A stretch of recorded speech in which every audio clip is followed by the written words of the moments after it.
Thank you for joining us for Textiles and Tea.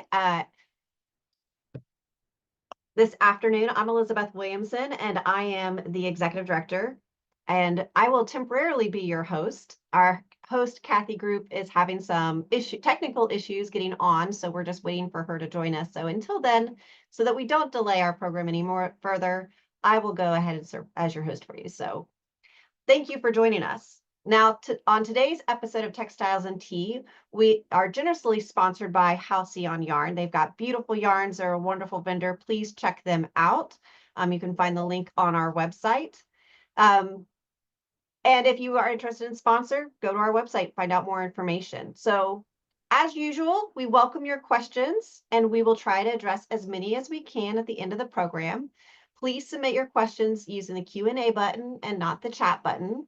We love your chat, and it's always fun to see what you have to say about the program, but please use that for keep that to just a conversation, and then use the Q&A for the questions. And thankfully, Kathy is here with us, so she is going to take over so I can step back and do what I need to do on the back end of things. Welcome, Kathy. Hello.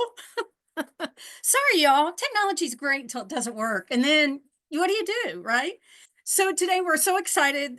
We do want to thank Halcyon. Thank you so much. And today we have Chi-Ching Lin. And Chi-Ching is an incredible artist. She went to Parsons School, and we're so excited to have her here. And you're going to see some beautiful work that she has done. And she has quite a career. She has sorry, hang on a second. Like I said, technology is great till it doesn't work. Anyway, she is a former award-winning journalist from China, and she explores the themes of human resources and gender, immigration, and you're going to see a lot of this in her work today. She's incorporated hand-spun paper into her work, and we're going to talk some about that also. She holds a BA in journalism and an MFA in textiles from Parsons School of Design, like I said. She currently works as a teaching artist at Intertwine Arts, a nonprofit that offers weaving workshops for people with disabilities. She was a resident at the Residency Unlimited, Woodstock Byrdcliffe Guild, and the Houston Center for Contemporary Craft. And her work has been exhibited at the Brooklyn Artist exhibition of Brooklyn Museum, the All Street Gallery, Surface Design Association, and the New York Textile Month. So we're so excited to have her here today. Welcome, Chi-Ching. Hey, Hi everyone. Thank how you are so you? much for having me. I'm Thank good. you. I'm good. Thank you. Great. Um, so what is your favorite tea? We'll start off with an Um, easy question. yeah, I would say Earl Grey. Usually in the afternoon I would have coffee, but for today I'm having Earl Grey with me. Earl Grey. All right. A solid right there. So would you share with us a little bit how you got started in fiber? Yeah, so I got started in fiber pretty late, I would say. I grew up in a small city in southern China and did not see any looms or people weaving when growing up. But like many kids, I like to draw and then make things with my hands. So I would sew like small pillows for my sister's dolls or knitted scarves when it was trendy in school. So it was until 2019 that I had my first weaving class, actually in New York City. It's in the Japanese weaving studio called Loop of the Loom. So I was working as a journalist and I was on a reporting trip and I didn't know many people here at the time. So I was pretty bored and I was just looking to do something fun on the weekend. And I came across to have an introduction to weaving workshop. So it's like a 2 hour workshop. The room was set up so I could like pick any color and yarn to do. That's pretty like simple, just plain weave. Um, Now looking back, the selvage like of the scarf that I wove was really bad. The tension was completely off, but it was a fun like introduction class. And then I kind of like got into weaving, read Annie Albert's book on weaving, took many like textile related workshops when I could in China. And then in the end, I wanted to do it seriously. So I got into the Parsons MFA textile program. That's how I got started. Yeah. Well, I'm curious because I know here in the US, all the different places that you can start weaving. Mm. Was it a school? Was it like a community center? Where was it over there that you learned to weave? Mm. You mean Loop of the Loom, the Japanese weaving studio that I talked about? Yeah, where you first started weaving. Yeah. Yeah, Was that yeah. like a community center? Was it a school? Did Mm-hmm. you pay someone? I'm just kind of comparing it to what you Yeah. find in the US. Yeah, yeah. That's in New York City, the weaving Oh, that studio was I'm in New talking York. about. Oh, okay. Mm-hmm. Yeah, I'm yeah. sorry. It's they have like one location in Manhattan and the other one in Brooklyn. So it's like a I would say like a weaving studio. They have like Uh-huh. maybe, I don't know, like 10 looms in the studio, and then Wow. they do the introduction to weaving classes on the weekends. Yeah. Oh, okay. All right. All right. Well, this first piece we're going to look at, it's called Tu Yuliang 2024. And I love this piece just for its emotion and the figure, the way it's set. It's so powerful and it just feels like you can feel the pain coming off of this, whether it's physical or emotional. Um, am I right on that or am I completely missing it? It's just amazing. Hmm. Yeah. Um, It is this is part of my ongoing series of figurative weavings with paper collage that I started in around 2023. So it is a series of work that I want to look into like people's hidden emotions. And this one, for example, like the head is buried in the body. I kind of like the ambiguity that we don't know what the person in the image is thinking, but you can kind of like feel that the tension in the position of the Mhm. legs and then the fingers. Yeah. I would say that, yeah, you're right. I was like working on this theme, and I started to like weave this series when I was doing the residency in Houston in 2023. So I began to like mix weaving with linen yarn and mulberry paper. And then this piece, like Tu Liang, is one of the biggest in this style. It's amazing. It's just gorgeous. And the other thing I like about this is that um the surrounding kind of enhances the picture. The grass and the leaves kind of encapsulate the person and really draws the eye to that figure. And I wanted to do this detail just so people could see the textures that's involved in this also. Can you talk more about the design when you were working on it? Mm. Yeah, sure.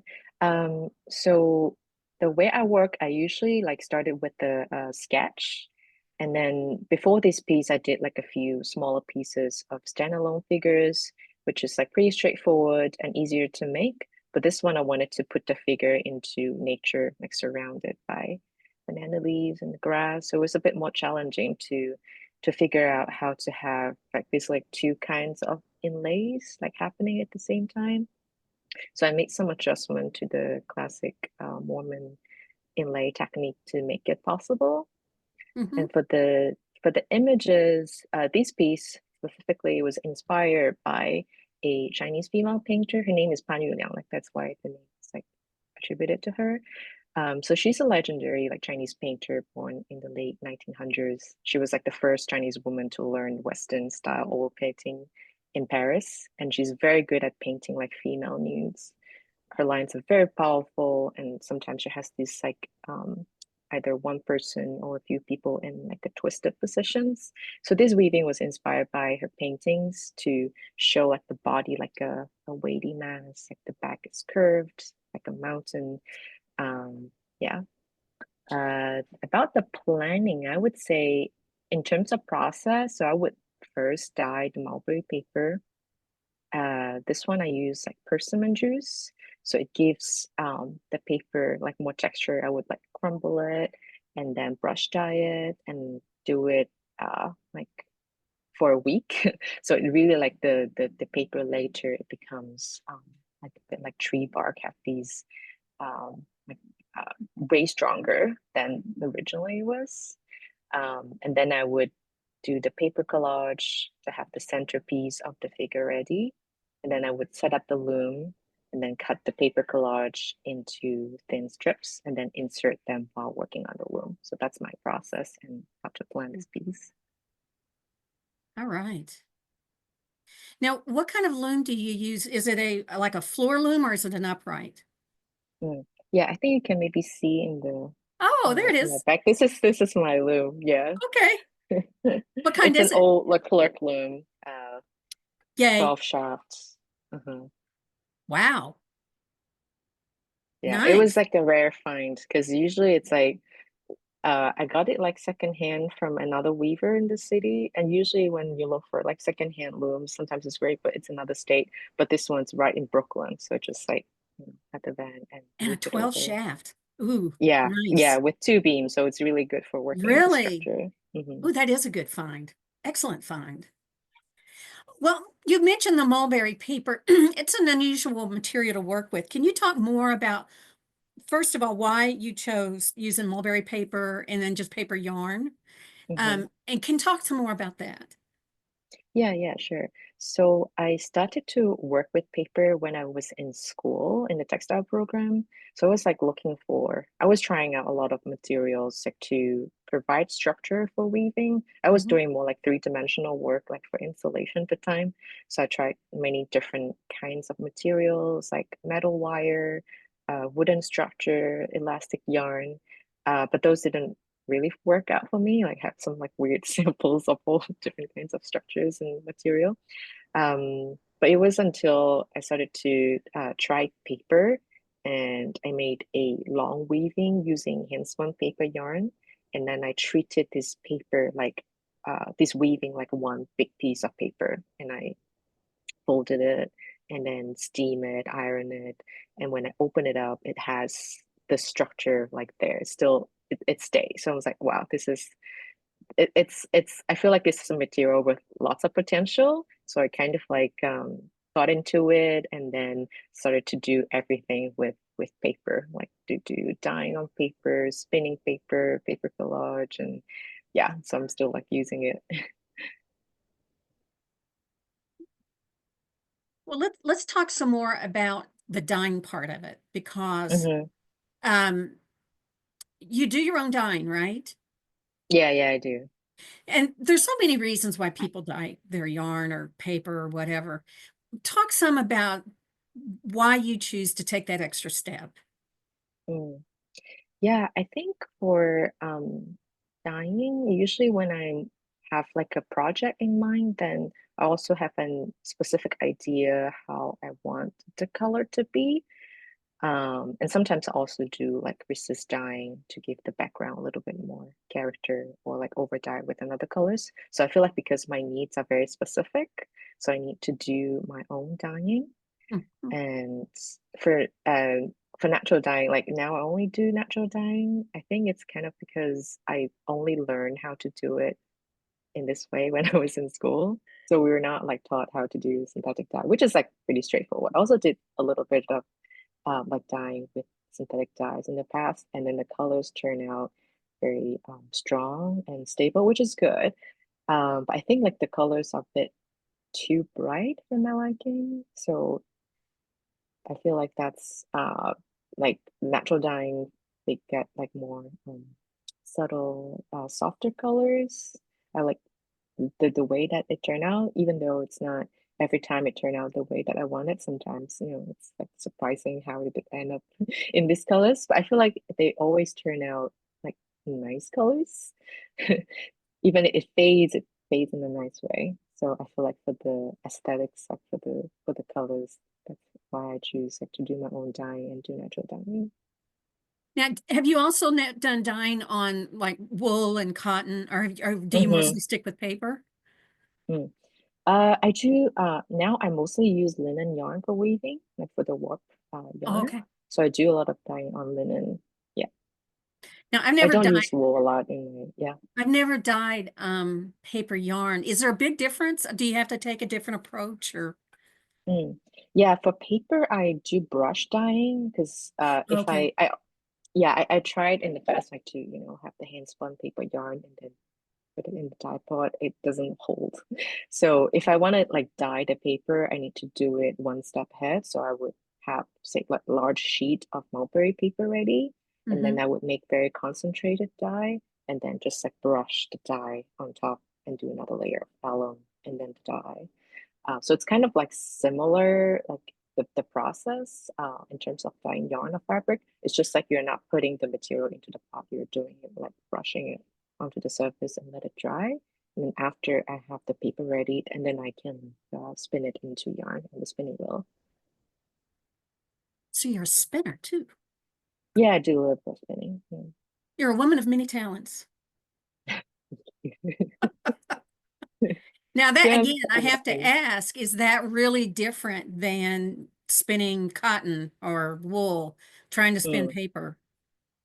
I think it's easier, I would say. Well, I can't spin cotton. It's like very short fiber. I Yeah. did a little bit of wool spinning. It's also very challenging. It's hard for me. So I feel like paper, because it's like has long strips. So I think it's actually easier to control on the spinning wheel. I'd love to see that. I'd love to see. I don't think I've ever seen anybody spin paper. I'll have to put that on my bucket list. One of the things that really strikes me about your work is that it's so light. And I was thinking, is it because of the colors that you use? Is it because of the materials that you use? Or is it because of the structure? Or is it a combination that gives it such a lightness? I mean, it just feels like this would just float if I picked it up, which it may or may not. But what do you think gives it this lightness? Yeah, I think it's probably like a combination of the material and the structure. As I said, I mostly use linen yarn. I don't really use wool. I mean, I use wool for my like knitting, but I had a terrible, like the moths ate a lot of my stash. So I'm also like kind of like stressed out using wool. I don't want the moths to come back to eat my work. But linen, I think like I like the texture of linen. It's crisp. It's light. It's durable. So I'm now for my weaving, I mostly just use linen yarn. And then in terms of structure, it's like a modified plain weave structure. So the pieces are, yeah, as you said, in general, like pretty light. And then if you like put it like against the light, you can like see the structure clearly. Yeah. So I think it's a combination of these things. Do you mostly do plain weave? Yeah, it's like a modified like two layers of plain weave happening at the same time. Oh, really? Mm. Is it? Yeah, Okay. it's mhm. All right. Well, the next piece we're going to look at is called Phoenix. And I don't think, no, it's not this one. No. Okay. Here's Phoenix. Now, this is interesting because it's 3D, and we're going to look at some close-ups of it so you can see this a little bit better. But why did you choose this particular structure, this 3D approach? Was there a meaning behind it? Did you just like how it looked? Can you talk more about this piece? Yeah, sure. This piece is kind of an outliner because I feel like I usually do more like tapestry weaving on the loom. And then this one was coming from an experiment of spinning paper yarn. So the images, it features a phoenix, which is like a potent symbol of feminine strength in Chinese culture.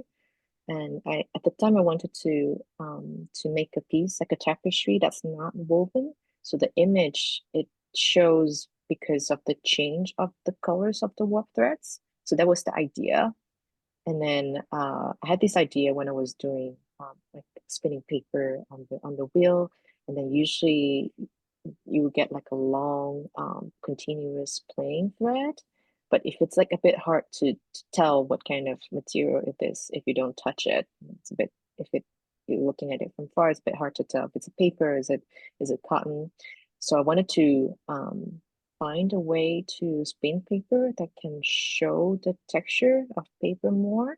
So I intentionally keep the ends of the paper strips out when spinning, and then added some like small pieces of the paper in there. So to make this kind of fluffy paper yarn.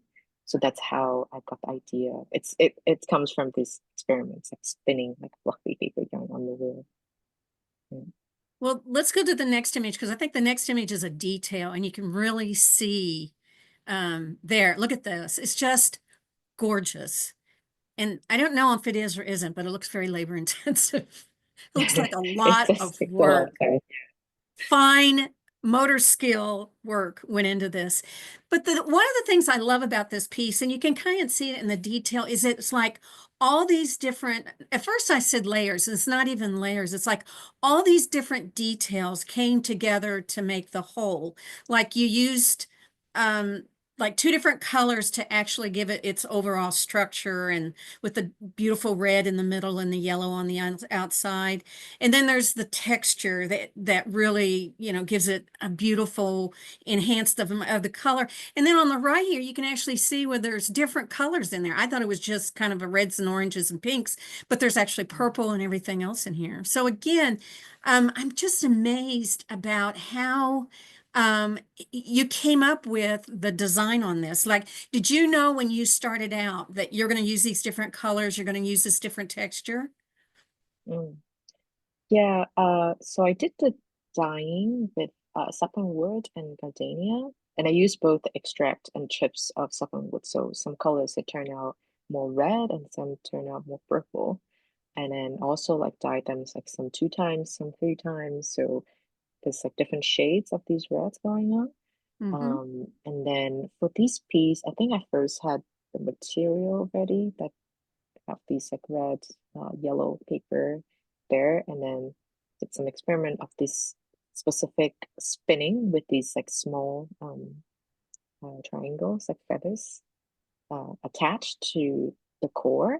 And Uh-huh. then was when I was planning that piece, so I did a rough sketch of the image that I want to do, and then I put it up on the wall. And I roughly like planned the color sections. So when I was on the wheel, I would measure, okay, how much red yarn would I need? And then when the colors would change, so, okay, this part I need to do it in yellow. So I would like, change to the other paper. So it's like a lot of like planning, and then I would like put the yarn on the rod and then adjust the position. So it's like, yeah, a lot in planning. I love how it just kind of blends in and out. And I feel like I say this every show, but it's like, I want to see it in person. I want to see what it looks like in person. This is amazing. Now, is this on display somewhere? Oh, now it's at home now in Oh, my darn. storage. Yeah, I Darn. showed this place last year in the show. Yeah, Okay. it looks nice in a gallery space when it's like installed a little bit off the wall, and then when Uh-huh. people walk past, like the threads would move like a little bit.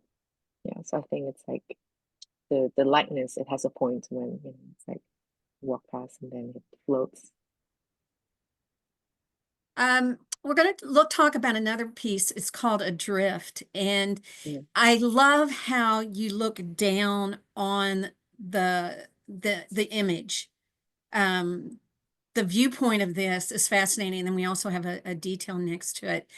Why this viewpoint? I love it. How did you come up with this? Mm. I think the viewpoint, because the idea of the piece is that it's all underwater. So it's this person or two people like they're swimming, but struggling, trying to get to the surface. So I feel like the viewpoint of this piece can shift. So you can like look down at the bottom person and then see the head, or like look up and then you see the legs of the other one. Yeah. Again, I love the lightness of it. It looks like water. It looks like I can see through it. I love the colors on this. The other thing that's really interesting with this is the background. Now Mhm. in the next one also, we've got one called the diver, and it does the same thing. You've done the same thing where you've kind of done a division um, with the piece in the background. Can you talk some about the background? Mm-hmm. Yeah, sure. So these two pieces are from the same work. And then I did like the piece on the right first, the long piece, and then I have a little bit of extra on the loom. So I just like make a smaller piece and then like turn it vertically. And that's why you can see the line in the middle, like one part of the warp is darker colors, and then the other side has like lighter colors. And for the yarn, I dyed the linen yarn with a kind of dye called the purple roots. And then I did some resist dyeing. So like some of the yarn I wrapped more, and then some of the yarn I wrapped less. So that's why like some yarn, the colors turn out darker and the other yarn turn lighter. And then I don't know, I think it's just because I wanted to have more like something like happening in the background, like uh to have like more shades happening. So I find it like if it's all the same like color across the work, um, then it might be a bit boring. So I just want to have like several like shades of the purple like happening at the same time. And so this is, you said this is linen in the background? Yeah, it's a Okay, linen okay. yarn. And then on the diver toward the bottom where his feet or her feet are, is that Mm. where you said that you did more wrapping and with the little Mhm. stripes there at Yeah, the bottom? yeah. You can see the small white at the bottom. Right, right. That's amazing. It's just gorgeous. Um, Thank you. so you also were a journalist. That's what you started out in, right? Journalism? Yeah, You yeah. spent time in Shanghai.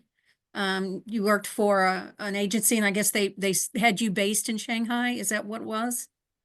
Mm. Yeah, so I studied journalism in my undergrad, and then I worked as a journalist for 5, 6 years in China. And I worked for like a few like different news organizations. And my last job was actually with the New York Times, the Shanghai bureau as a news researcher. Yeah, so that's how that was my last job in journalism. And then I think it was a few things happening at the same time that I wanted to like look for other things to do in my life. Like first, I think like because of the climate, political climate change in China, that it was getting harder to do reporting, and so I feel like restricted career-wise, like what I'm gonna do.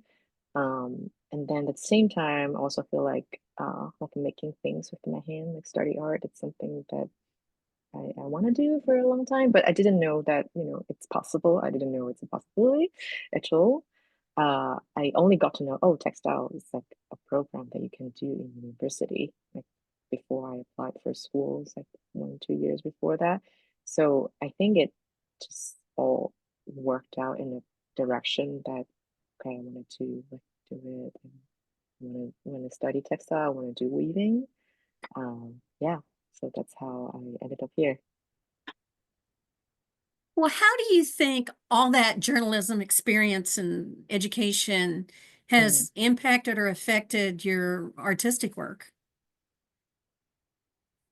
Yeah, I think definitely working as a journalist like shaped me in my formative years in my 20s. Um, I think the good thing is that as a journalist, I can like travel to many places, and then met people from very different backgrounds. Otherwise, I would never, get to know them. So I think like this um, experience like really opened my eyes and then forced me to like know what's happening in the real world.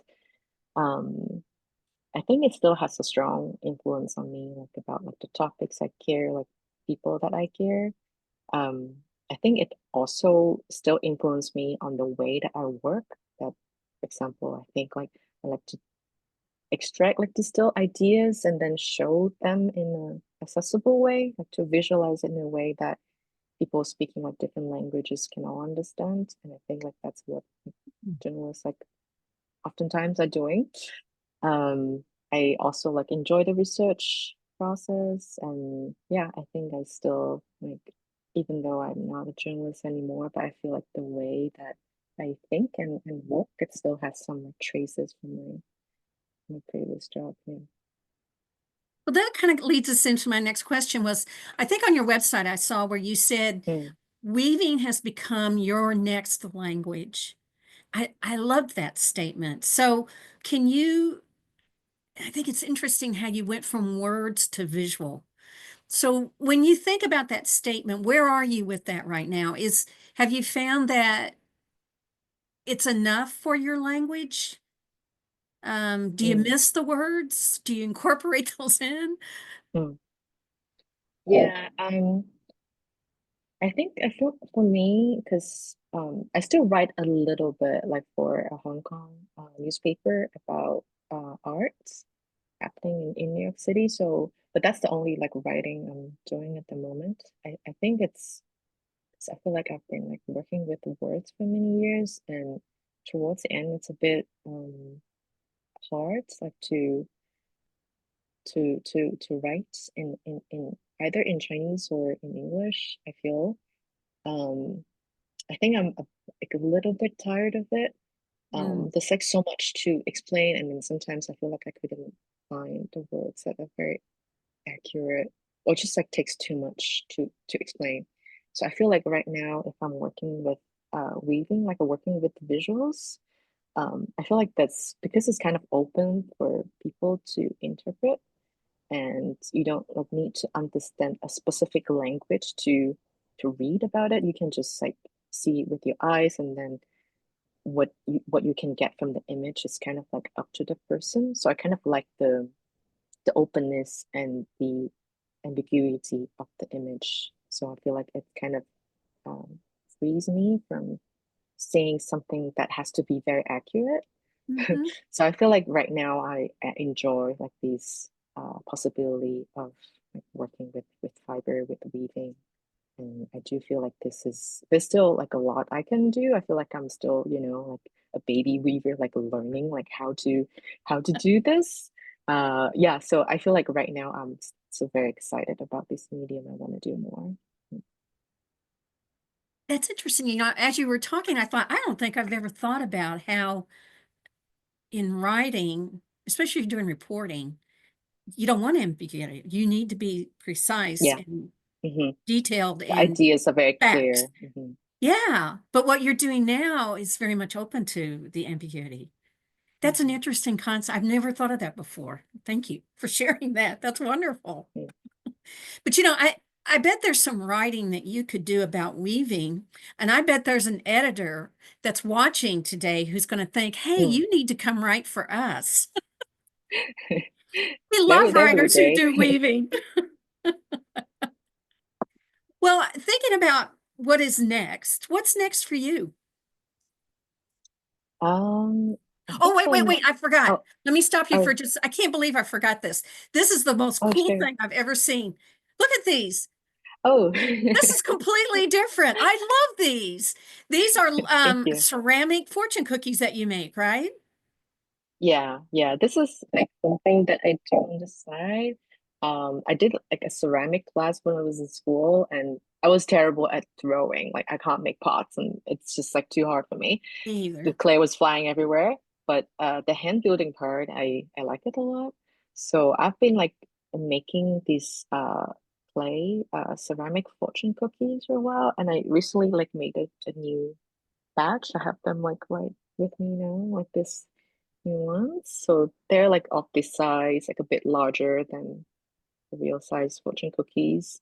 And yeah, I mean, like the idea it came from because when I was like new to United States, I find it like really interesting as a new immigrant that it's something like the fortune cookie doesn't exist in China. So it's something that's completely grown out of the from Chinese people in America here. And yeah, so I think it's like a really interesting symbol of the American Chinese food culture. And I started to like make these like fortune cookies with clay. And I think it's just like really fun to make these cookies. It's like painting on a three-dimensional like fan shape like paper. So there's a restriction of the design, like you have to like do a design that would fit the shape. But at the same time, it's like fun to come up with design that would like, you know, fits right there. Yeah, so it's like a design challenge that just enjoy the process. Well, I have to say that our executive director, Elizabeth Williamson, when we were looking at this, she came up with the, I thought it was a brilliant idea. She came up with the idea that, you know, to do something like on a inkle loom or something tiny woven that you could put inside of it once it's been fired, and you would have this little gift on the inside of the Oh, fortune cookie. is it do you mean like the words like on the paper? Yeah, or just Yeah. gift, you know? Yeah, We love yeah, these. yeah. I thought about it. I was like, yeah, should I do like embroidery because it's so tiny? Well, unless I make like a huge fortune cookies. Otherwise, it's like I need to make these Yeah. really intricate words. Yeah, okay, that might be the next step. I need to figure out how to do that part. Mm. All right. See, way to go, Elizabeth. Good job, Elizabeth. And it was so funny because I'm like, well, can I buy one of those? I want one of those. Those are great. And they're just so different. It's kind of like good for you. You're into so much of the arts that you don't limit yourself to just spinning, weaving, dyeing. You're also doing ceramics. Now you do this Yeah, in have too many you, things going on at the same time. But you yeah, said you I kind of like it. It's something like on the side that I'm making, so I'm not like under like so much pressure to make art pieces, like that kind of mindset. hmm And yeah, so I just yeah, I would make new batches and then upload it to my Instagram and website. So if you're interested, you can check it out on my Instagram. so what's next for you? Yeah, so I think the most recent thing that's going to happen is that I'm going to have host a clay fortune cookie workshop in DC. That would be my first like fortune cookie workshop because I usually like teach tapestry weaving, so I'm excited about these new type of workshop coming up. And then other than that, this year I have a few like group shows lining up, so I'm just like trying to make a lot new work. Uh, yeah, but I don't know, for long-term plan, I don't really have a clear one now, so I would just see where things will take me. Oh, that's wonderful.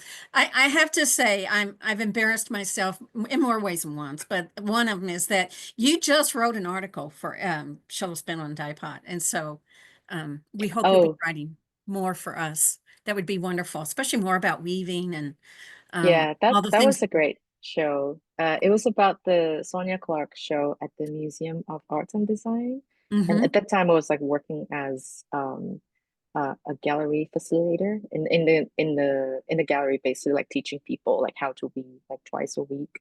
So it's like also it was a fun experience for me, like to talk to people who most of them are new to weaving, so uh-huh. they can try out like weaving on the loom for the first time in a gallery.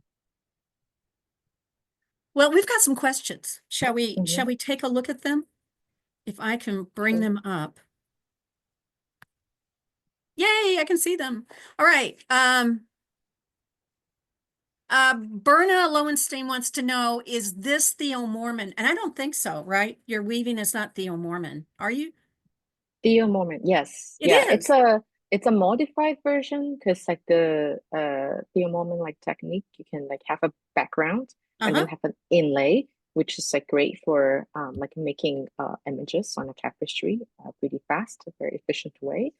And because I use like paper collage for my work, so instead of like um having like one peak of background, one peak of the inlay, I kind of like modify like the structure a little bit so I can accommodate like a certain thickness of the paper inserted to the weaving. Yeah, but it's Well, I a can, I would say a variation from this technique. Yeah. ah, good question. Thank you so much for asking that. I completely missed that it's Theo Mormon. Great idea. Mhm. Susan wants to know, do you mordant the paper Yes, I do. when you dye Yeah, it? yeah. So I Oh, would do like a layer of dye and then another layer of alum and then another layer of dye and can repeat it a few times if I want like oh, okay. deeper shades. Yeah, so it's like the concept is very similar like to dyeing in a dye pot. It's just like brush dyeing, so make more concentrated solution for the paper. Karen LeBlanc wants to know, do you use all 12 harnesses on your loom? I was Uh, curious about that too. no, usually I don't think I've ever worked on a project that needed like 12 harnesses. I think at most I use like just 8 shaft. Usually that would be enough. Yeah. Is that enough? All right. Mhm. Um, this is from Beth. She wants to know, does the natural dye you use on your paper need heat setting? Or do you morton the paper? But you just said you use a morton, right?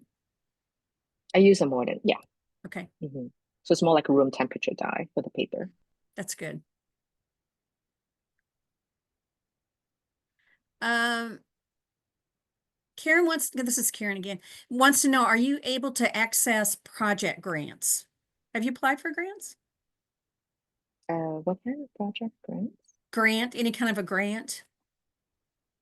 From Handweavers Guild or just in Anywhere, general? anywhere. Oh, and anywhere. I think I mostly apply for residencies. I did apply for a grant this year, like to do a the ceramic fortune cookie workshop. But yeah, I don't think I know too many about grants. But if people, if you Karen, know get with anything that her. could, yeah, please. Thank you. I appreciate it. The second part of her question is, where do you exhibit your work? So in the past, I did a few like group exhibitions during New York Textile Month, and then last year there was a show at All Street Gallery. It was like the residency show with Residency Unlimited, and I have one piece right now at the Brooklyn Artist Exhibition and the Brooklyn Museum. So that one, that show, I think it's like a pretty good show. If people are in New York City, there's a lot of textile like fiber work there.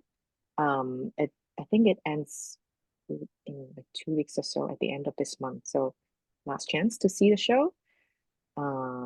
Yeah, so that's the show that I exhibited my work, and I have a few group shows this year coming up. One would be in New York City with the New York Foundation for the Arts. They have an IAP program, Immigrant Artist Mentoring Program, and I would have like a show at the end of the program. And then I'm also showing 4 pieces this summer at Woodstock Project in upstate New York. So yeah, that one also need to prepare that. And then last one, I have a group show coming up in Houston at Art League Houston. So I'm preparing some new work for the show.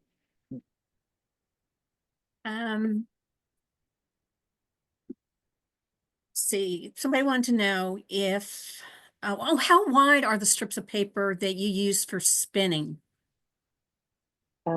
Spinning, I would say it's around a quarter an inch to half an inch, depending on how thick I want the paper yarn to be. Oh, okay. Yeah, I think it could go like even a bit thinner. The structure would still stay, but usually at least I would have a quarter of an inch. Okay. Oh, Liz Adams wants to know the Phoenix, does that move? And I think you said this, that you can go around that, right? Behind it, in front of it, and it'll move with if a draft comes through. It hangs that way, right? Yeah, it Okay. hangs like vertically, and because like the yarn is like pretty light, so if like people are walking like around it, like the wind, like sometimes it would like make the yarn like floats a little bit. And well, sometimes I do need to reorganize it like after a while, that to like straighten the yarn a little bit. Great question. Thank you, Liz. Oh, Judy, I kind of messed up on that, didn't I? Talk some about the sizes of the works that we've seen, like um, the walls, that the one we were talking about with the light and dark. Mm-hmm. Roughly how wide do you weave, and usually how long do you want it? Mm. The walls, like that's a 2 panel piece, and each one, I think it's around 32 by 60. That's roughly the size. Uh-huh. And then the other pieces, I think the biggest piece that I did was like 36 by 65, something like that.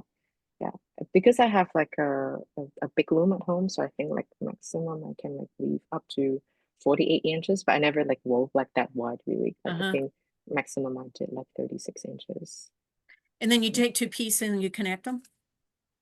The 2 panel ones are just like standalone 2 pieces, but the design they're from the same warp. So Mm-hmm. like have like a longer warp and then plan 2 pieces on it, and then hang these 2 pieces next to each other. Oh, okay. All right. Um, how do you store the woven? This is from Sue. Hey, Sue, how do you store the woven pieces? Are they fold them or do you roll them up like most people do fiber? Yeah, that's a good question because I um at first I think it was oh, I think my AirPods are out of battery. Can you hear me still? Yeah, yeah. Yeah. Okay. Uh, for most of the pieces, I just roll it up. I think that's a nice thing about like weaving tapestries, instead of doing like sculptures or like big pieces, I can just roll it up and then like put it on the shelf. And some pieces I did like stretch it on stretcher bars. This is something like new that I do for pieces that are horizontal. I feel like because the weight is not enough to give it a nice stretch to the fabric. So for those pieces, I tend to I would put it on a frame and like put muslin fabric and then like stitch it to the background fabric to give it a nice stretch. Yeah, so I do Oh, like really? 2 ways now, depending on the style, like the size of the work. Gigi Matthews says hi. Hi. And she said, it's so great to see all your work collected together here. She said, do you still use a Louet spinning wheel, which is Irish tension, or do you use a wheel with Scotch tension? Hmm. Yeah, well, thank you, Gigi. You asked a very, like professional question. The wheel that I have is Scotch tension. It's the Landrum spinning wheel with like that style with an angle, which is like great for, I think, like so spinning paper because I need to pay attention to the joints constantly. So it's like good to have that angle like design so I can see what's happening like right there.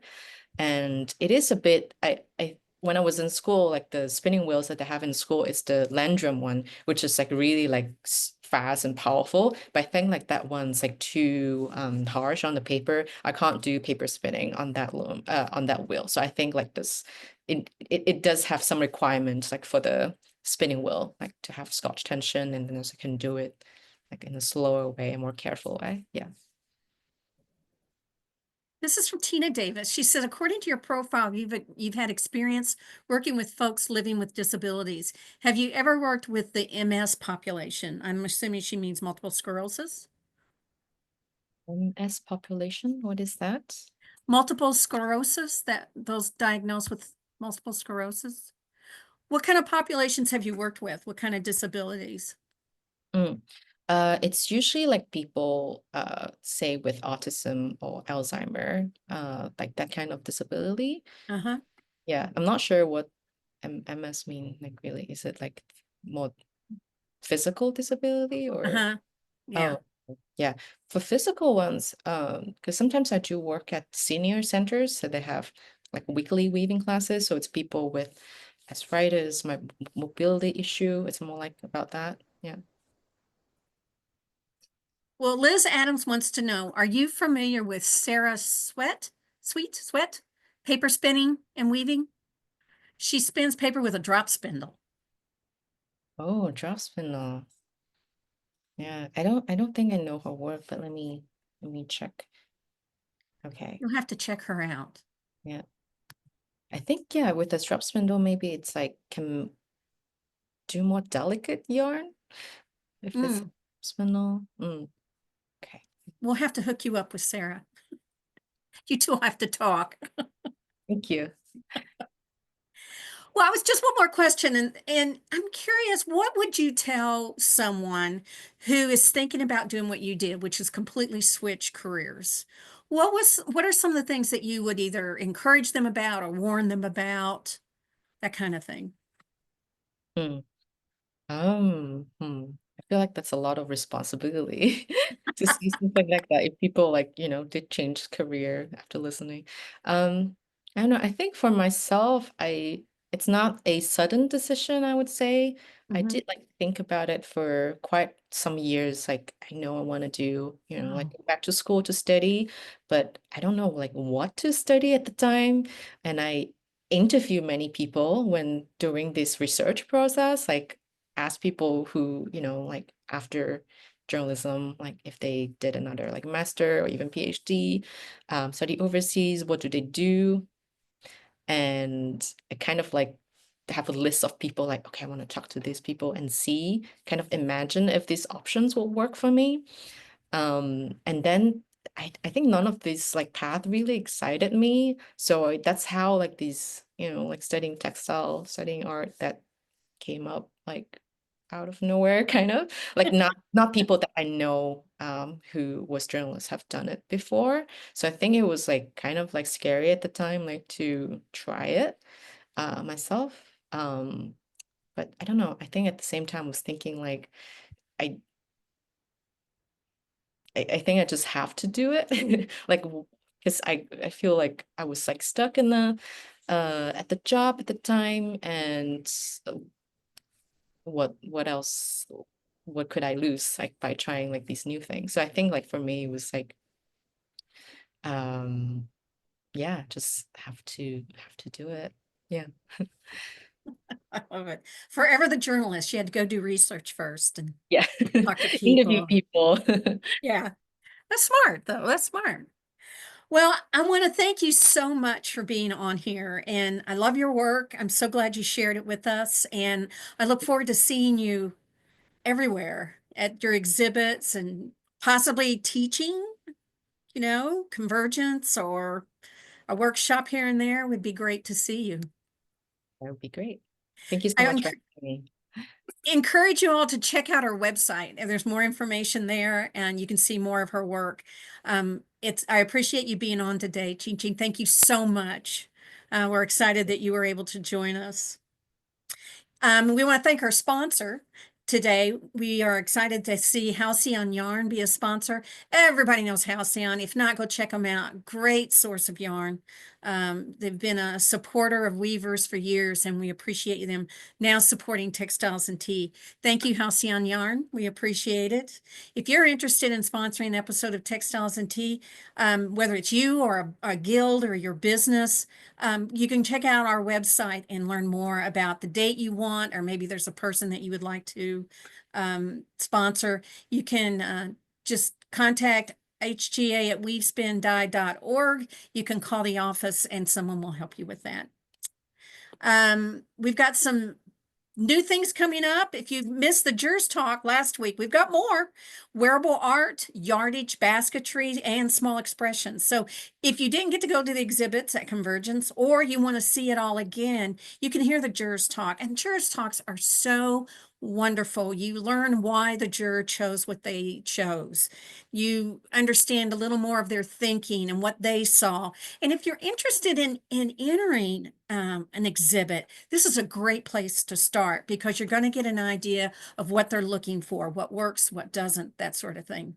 So there are 4 more coming up. You can sign up online, weavespindye.org. If you are a HGA member, you get a discount. So go check those out and sign up and join us for the Jurors Talk coming up. We also have the Guild Retreat. I know a lot of people are excited to see that again. It is January the 25th. If your guild is an affiliate guild, they will have 4 free spots for people in their guild to attend. If you would like to attend, either you're not a member of a guild or your guild's not an affiliate, you can also sign up and join. I believe it's $25. And it's a great opportunity. We have panels. We'll have people come on and talk about what they know and their expertise. And then there's the whole aspect of just talking to each other, talking to other guilds about how did you do this, what worked for you, and just sharing information. It's a wonderful way to help guilds connect, kind of expand where they're going and go to that next level, whatever it might be for the guild. So check that out. You can sign up at weavespindye.org, and it is January the 25th.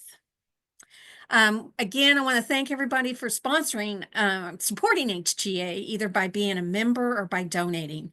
Your membership dues, your donations help us do the programming that we need to do. whether it's Textiles and Tea, Careers in Textiles, the Guild Retreat, all of those are supported by your donations, and we do appreciate it. If you're interested and you would like to donate, you can go online to weavespindye.org. You can call the office. You can do your donation in honor of someone. You can be anonymous, however you want to do it. But it's a great way to support the group that you love. So thank you all so much for supporting HGA.